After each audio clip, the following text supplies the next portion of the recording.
Nurlu yol başladı peygamber ile, devam eder gelir Nakşibend ile.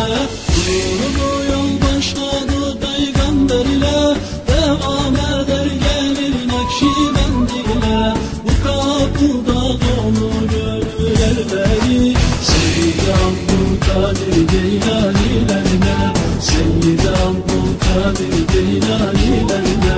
Bu kapıda dolu gönül elleri, Seyyid Abdülkadir Geylanilerine, Seyyid Abdülkadir Geylanilerine.